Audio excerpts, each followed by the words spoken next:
Radio presentan Tomás Mochiati, la entrevista.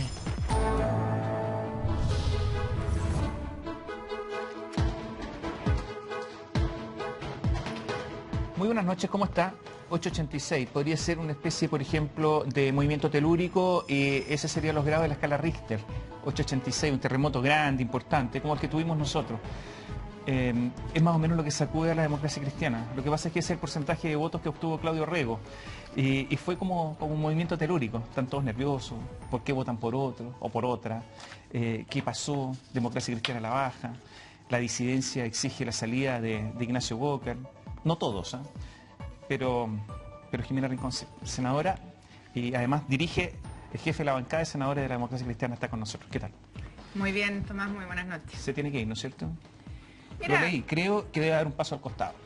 Lo literal de lo que dije, y lo repito y lo sostengo, es que frente a una situación como la que nos encontramos es necesario hacer al menos una evaluación. Recordé lo que ocurrió en la elección de Saldívar Lagos y que Kraus había hecho un gesto y había dado un paso al costado. Y yo creo que al menos una autocrítica debemos hacer. Y por Dios que le ha costado al presidente del partido. Yo creo que eso son decisiones personales. No, pero no, mira, personal yo lo hubiese hecho, ¿sí? Tomás. ¿O hay que echarlo? No, yo creo que no hay que echarlo. No hay que echarlo. No hay que echarlo, para nada, por ningún motivo. Es un militante honorable de nuestro partido y por ningún motivo habría que echarlo. Pero si no estamos hablando de honorabilidad, no, estamos hablando de política, de responsabilidad política. Pero me refiero a que es un camarada nuestro y para nada, yo no lo echaría en ningún caso. Yo creo que hay que hacer una autocrítica. ¿Lo hizo mal? Yo creo que, y lo dije también con mucha claridad, creo que erramos la estrategia completamente. Y quiero partir por algo que no hay que dejar ninguna duda acá. El coraje, la energía, el compromiso y la entrega de Claudio Rego es a toda prueba. Yo creo que fue un tremendo candidato en las circunstancias que enfrentó. Y el punto no es que haya salido segundo, o no es que hubiese salido segundo, porque él mismo lo reconoció en el debate, en el último debate con la presidenta Bachelet, la expresidenta Bachelet, futura presidenta después del resultado del domingo 30. El tema es salir tercero. Ese es el problema. Y ahí uno dice, bueno, aquí hay un problema doble de estrategia en el contenido y en el contenido y en la forma de desplegar la campaña. Se dice Jimena, que usted llora por la herida, que la derrotó Rego, entonces claro, y que es más, es una de las responsables, usted de la derrota porque no movió un dedo por Orrego, y que lo mismo pasó con Pizarro, y empiezan a revisar las cifras, a ver, ¿dónde es senadora? Entonces mira, ahí le fue muy mal. Yo la verdad es que me comprometí con la candidatura de Claudio el mismo día en que me ganó. Recorrí varias regiones y me siento absolutamente tranquila y he hecho la mirada del país en general. En el Maule, y voy a usar solo el Maule como ejemplo, el Maule tiene 2 circunscripciones, norte y sur. En el sur estoy yo, en el norte está el jefe de campaña de la candidatura de Claudio Rego en la interna, Andrés Saldívar, y la verdad es que es exactamente la misma votación con una diferencia, Tomás. En el caso de la circunscripción sur, yo saqué 80% en nuestra primaria y di vuelta la votación en favor de Claudio y la dupliqué. Por lo tanto, créeme que estoy absolutamente tranquila. Ahora, claro, uno dice, ¿usted cree en Dios? Sí, yo creo en Dios. ¿Y dice, creo en Dios y qué? A ver, yo lamento que haya quedado solo eso de la campaña de Claudio. Lo dije en una entrevista en Las Últimas Noticias hace unos días atrás. Me da coraje que sea así porque creo que Claudio logró recoger muchos de los planteamientos que nosotros hicimos en lo económico-social, pero lamentablemente en lo valórico-cultural Claudio tiene un discurso que... ¿Y es malo decir eso? ¿Creo en Dios y qué? No, para nada. El problema... Si realmente cree... No, para nada. Y de hecho en el debate tuviste que Gómez se lo dijo y se rió y le dijo, pero si cree en Dios, porque es cierto. ¿Y por qué es malo entonces? No, no es malo. El punto es que lamentablemente se puso ahí el foco y no en entender, y lo dice muy bien Patricio Fernández en su última columna en el The Clinic, que el país cambió, y cambió absolutamente. Y nuestro país es un país mucho más abierto, mucho más respetuoso, defensor de las libertades públicas. Pero Claudio Rego no es que no sea un defensor de las libertades públicas. No, pero es más bien conservador dentro de lo que es el país. ¿En qué lo encuentra conservador? No es que lo encuentre, él lo dice. ¿Pero en qué? Mira, en específicamente? el matrimonio igualitario, en el tema del aborto, la verdad es que terminamos coincidiendo con Claudio. Claudio partió en una posición bastante más restrictiva y al final terminamos coincidiendo absolutamente. En el tema de revisar o discutir el tema de las drogas. Yo creo que Claudio tiene una postura un poco más conservadora, por ocupar la palabra. Yo lo dije y me pegaron re fuerte. Pero, a ver, la democracia cristiana no debería revisarse en serio porque resulta que Claudio Rega ganó la interna con este mismo discurso. No fue interna, no te olvides Bueno, nunca de eso. bueno, pero fue, es que es importante fue para una primaria. Sí, pero es abierta. Sí, y es claro, importante pero para la opinión pública. Bueno, pero votaron, me imagino que simpatizante, porque no sé si fue a votar la gente de Longueira ahí, no creo, pero ya, ganó. Resulta que la directiva ganó por poco, pero ganó la actual directiva. Y ganó hace poco, no es que se haya sido una elección hace mucho tiempo, ganaron. Entonces, bueno, la democracia cristiana está dividida Es que en dos. cuando yo digo que Entonces, hay un problema de ideas y hay un problema de estrategia, y tú acabas de nombrar uno de los problemas que tuvo la candidatura de Claudio, no te olvides que nosotros tuvimos con Claudio una primaria el 19 de enero y al día siguiente Ignacio Walker anuncia su candidatura presidencial al partido y pone al partido en una elección interna y después en elecciones primarias de candidatos al Parlamento. Entonces, al final en ningún minuto hubo una concentración del partido en la campaña de Claudio o en la campaña nuestra respecto de la primaria abierta. Y yo creo que ahí hay errores que tenemos que revisar. Y tenemos que revisar, Tomás, el discurso.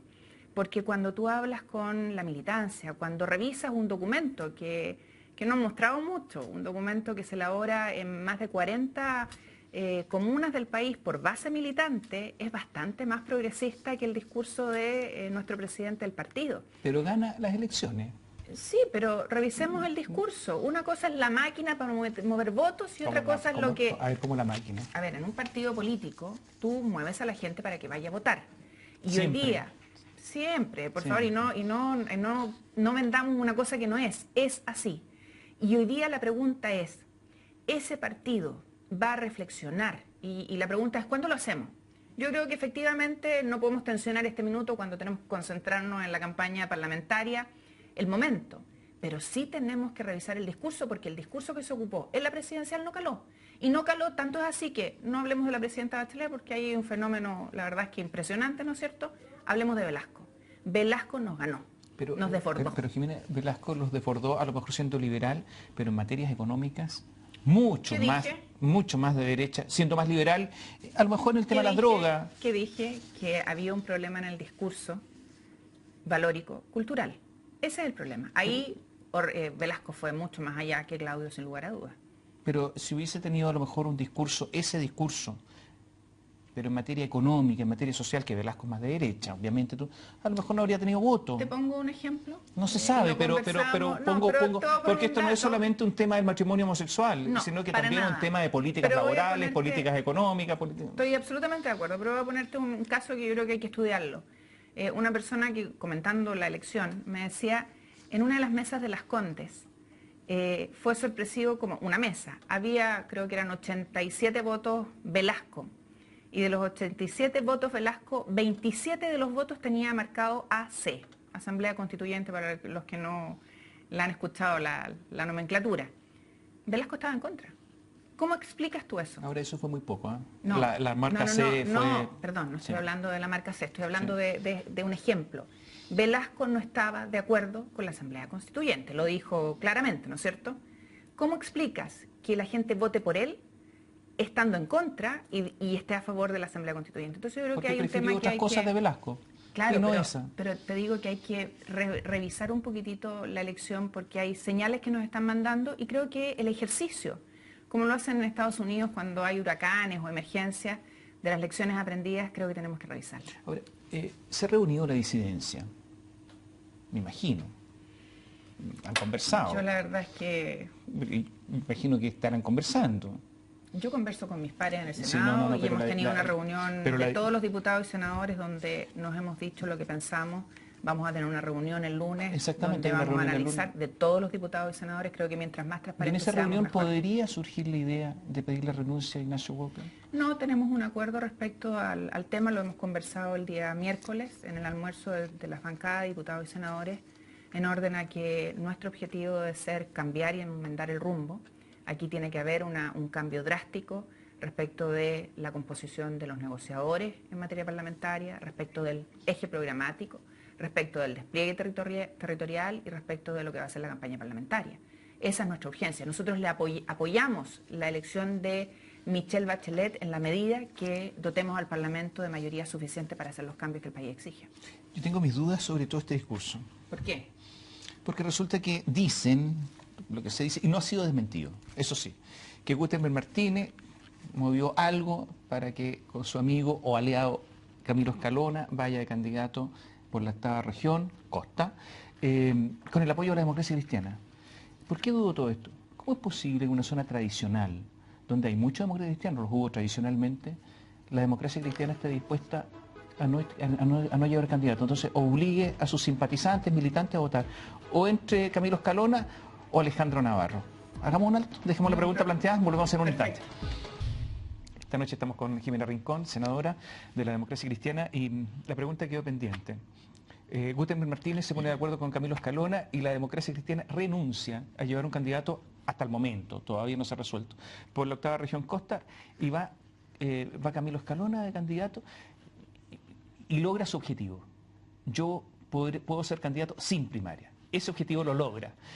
Y además lo apoya no el PS, sino que lo apoya también la democracia cristiana. A ver, primero todo mi cariño a Camilo Escalona. Llevamos 3 años y medio trabajando juntos en el Senado. No había trabajado nunca con él antes y de verdad, gran senador. Mi juicio es político. Dijo Gloria Necheves. Mi juicio es político, ¿ya? Mi juicio es político y de verdad creo que así no se hacen las cosas. Creo que no corresponde que este tema... primero, este es un tema del Partido Socialista y nos estamos metiendo nosotros los demócratas cristianos. Primer punto. Segundo, la democracia cristiana, a decisión de no sé quién, estaría renunciando a un cupo que tiene, sin preguntárselo a la estructura del partido. A cambio de no sé qué, porque yo entiendo que en una negociación uno da y recibe. Yo lo entendería si en alguna otra región nosotros llevamos algún candidato con potencialidad. No la veo, no sé dónde está. La verdad es que me cuesta entender esta negociación en este escenario. La octava región y la octava región Costa, créeme que es una región que conozco y conozco en profundidad. De verdad, después de además la última elección municipal, me sorprende lo que ha ocurrido y creo que merecemos más de una explicación de Gutenberg Martínez. ¿No han conversado? ¿No conversa? No sé qué está haciendo Gutenberg Martínez, no sé con quién consultó Gutenberg Martínez, no sé con quién llevó adelante esto Gutenberg Martínez. No es una decisión que se haya acordado. Usted es jefa de la bancada de senadores, ¿cómo va a decir no sí? Tal cual.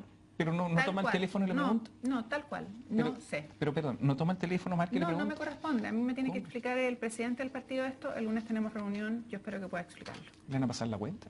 No, yo creo que tiene que explicarlo, porque supongo que en algún lado esto tiene explicación. Espero que la pueda dar. Usted... Insisto, tengo la mejor opinión de Camilo Escalona, no es el tema. Imagino, si la negociación, entre comillas, fue buena, porque le dieron en otra región no sé qué cosa. No, es que no se trata de que nos dieron. Porque, no, ¿qué les podrían dar? Porque esto puede ser una negociación, me dicen. Te lo voy a poner con el siguiente ejemplo, porque no se trata de que nos dieran en otro lado, eso, no. Sí. El Parlamento hoy día tiene 9 senadores demócratas cristianos y 19 diputados demócratas cristianos.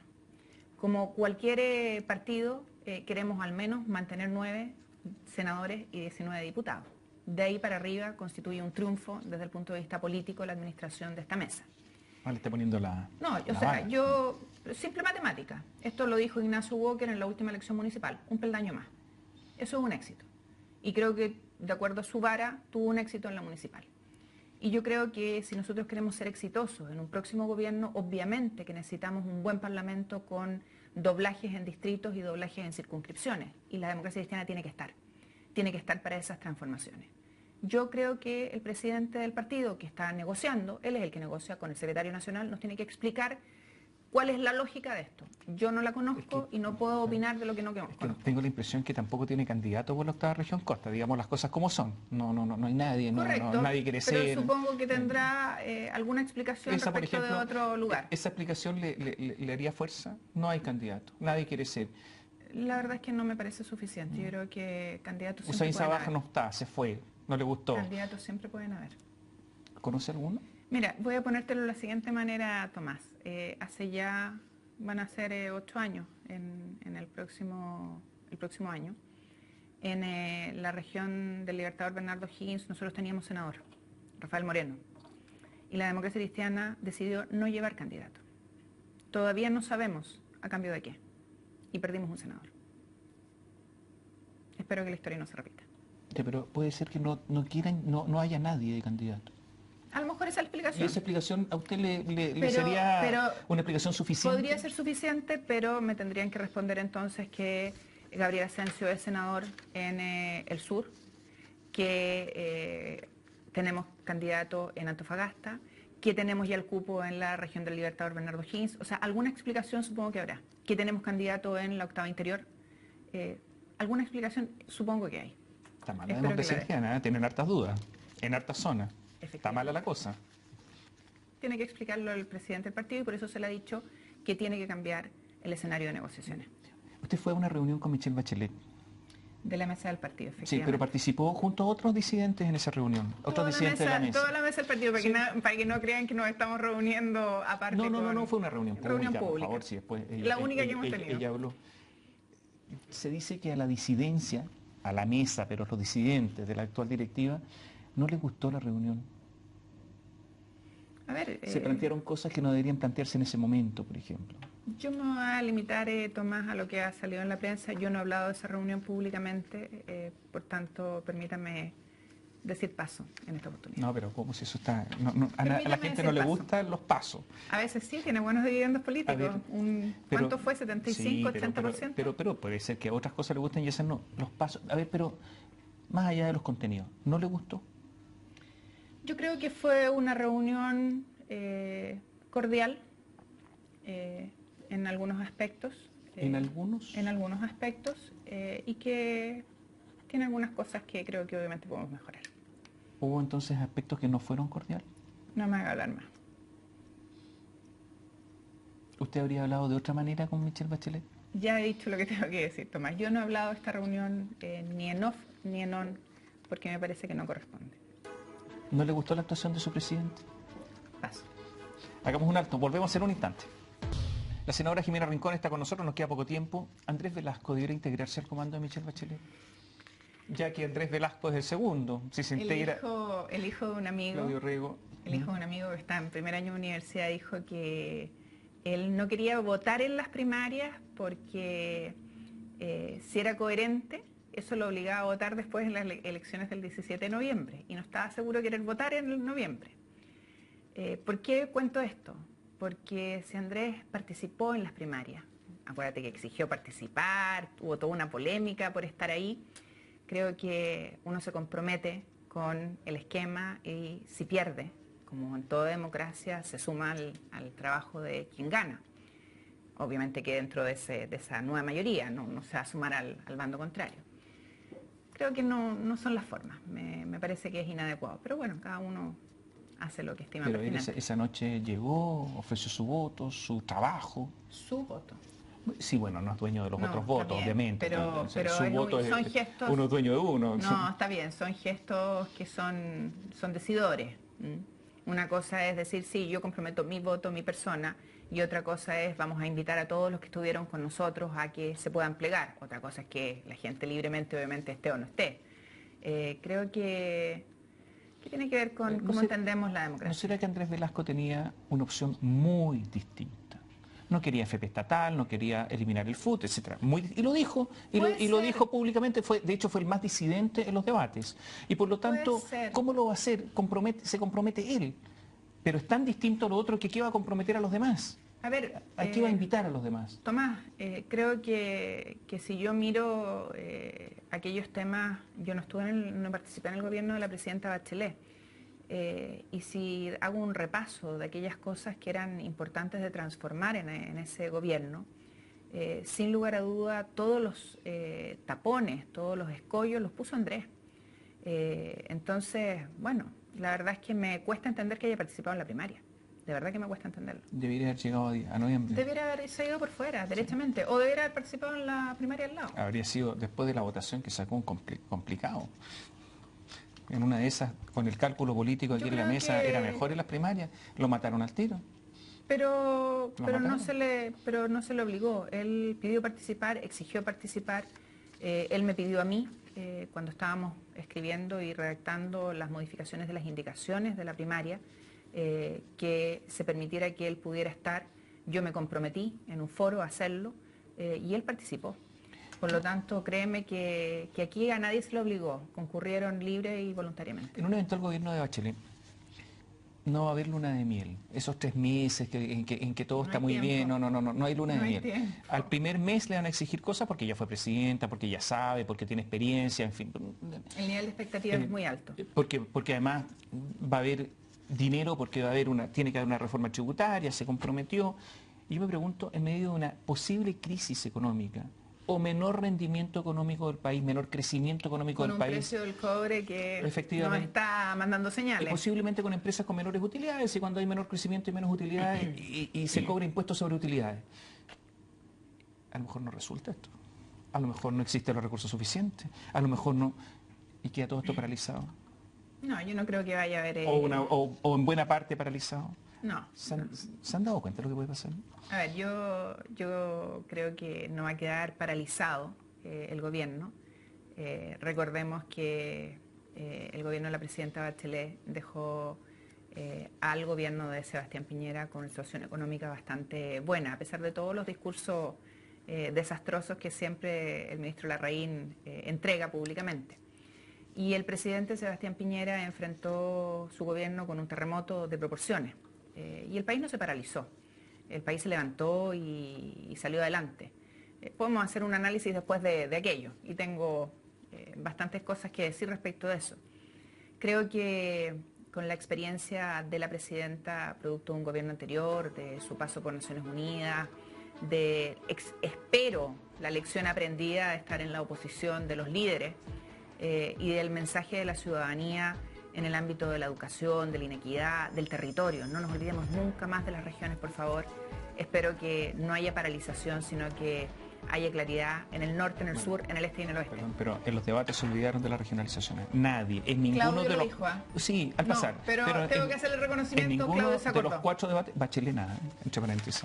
Pero yo creo que nosotros Sí. somos los encargados de que las tenga muy presentes. recordárselo. Y yo como mujer de región, créeme que se lo voy a pedir porque las regiones requieren, y tú lo sabes igual que yo, ser puestas en el primer lugar de la tabla. Gracias por acompañarnos esta noche. Muchas gracias. Jimena Rincón, senadora, jefe de la bancada de senadores de la democracia cristiana, nos acompañó esta noche. Buenas noches, gracias.